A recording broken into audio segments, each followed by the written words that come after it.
Alright, here we're going to take another look at factoring trinomials of the form ax squared plus bx plus c, where our lead coefficient does not equal 1. So it's some other number than 1. We're going to take a look at this with a different method. You can call it the dividing out method. And it's a method different from the grouping method. There are multiple methods out there of ways to factor a polynomial like this, or a quadratic.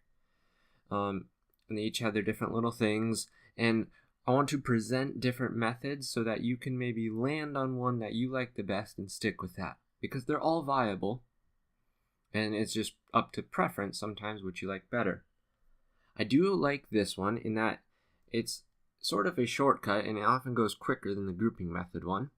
And here's how it goes in the basic. If you have ax squared plus bx plus c, you're still going to multiply that back term by a, so you'd get ac.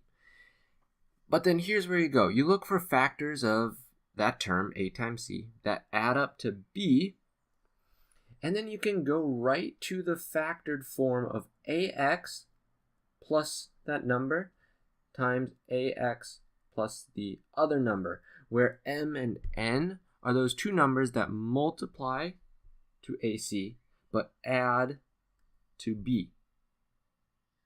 So this is like when our lead coefficient is 1, we jump right to that form x plus a number times x plus a number. But now there's one more step. After I get these two factors, I have to then divide by a. So I have to divide either the first or the second factor by a.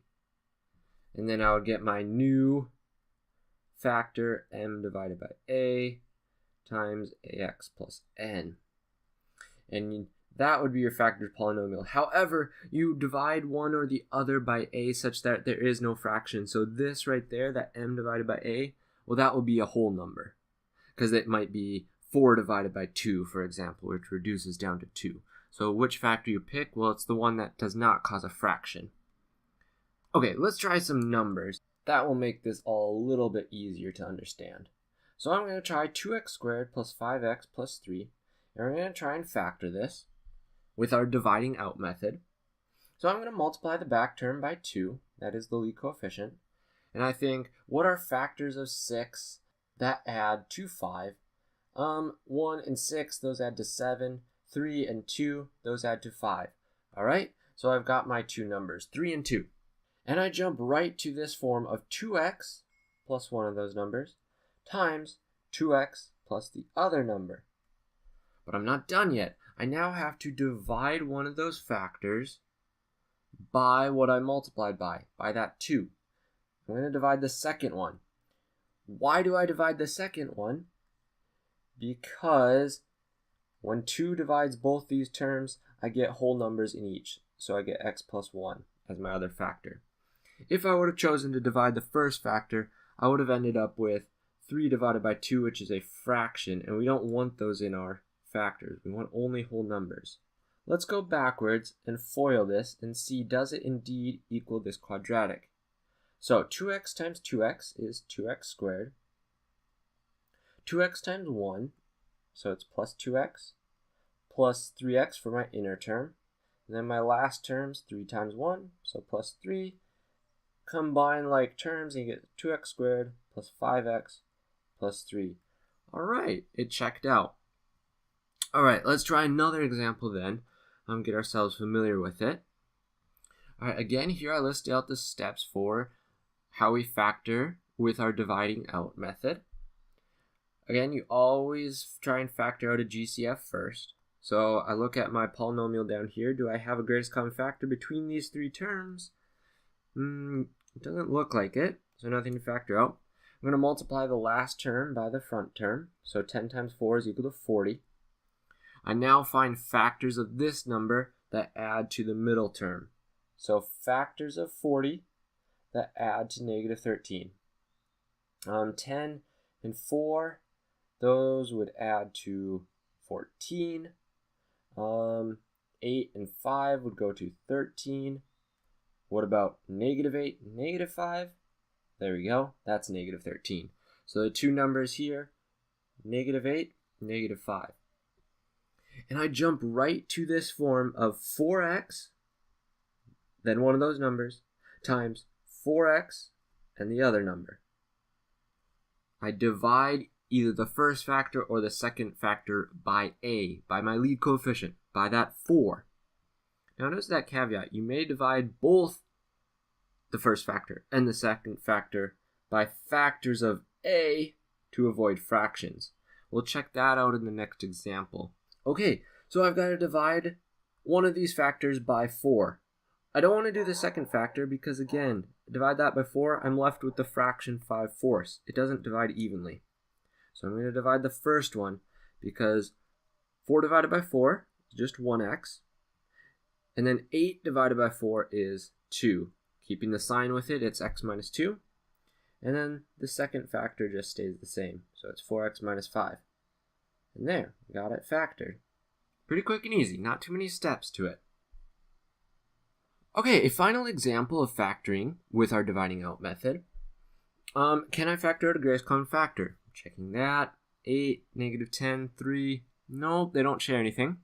So I go right on and I go 3 times 8, which is 24. And I'm looking for factors of 24 that add up to -10. 12, 2, 14, -6, -4. Seems like I might have known that already.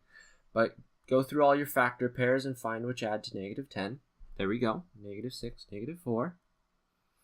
And then I can go 8x minus 6 times 8x minus 4. So notice it's always 8x. It's always a times x, where a is that lead coefficient there for both of my factors. Well, now I have to go backwards. I have to divide one of these factors by 8. But notice, if I divide this by 8, I've got a fraction here. If I divide this by 8, I've got a fraction there. I've got 1/2 or 6/8. So I need to divide this whole thing by 8. And of course, when you have two things being multiplied up top and it's getting divided, this only divides one or the other. That's why I usually only divide one of my factors by the lead coefficient. But I can write that 8 as two things that multiply to 8, so two factors of 8. So in this case, I'm going to write 8 as 2 times 4. Then I could take this 2 and divide the first factor by it, and this 4 and divide the second factor by it.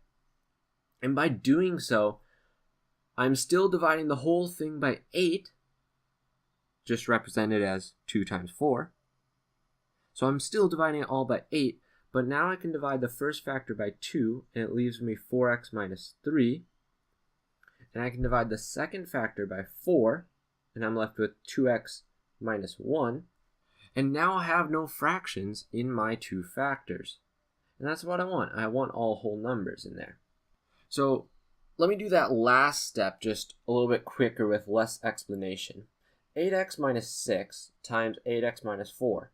Well, I have to divide that by 8 by the lead coefficient. But if I divide either one by 8, I get fractions. So I think, can I divide both of those by some factors of 8 to get me out of having fractions? I can. 4 and 2. If I divide the first one by 2, and the second one by 4, I am left with 4x minus 3 times 2x minus 1. So I split up that a into its factors, and I got it factored without fractions.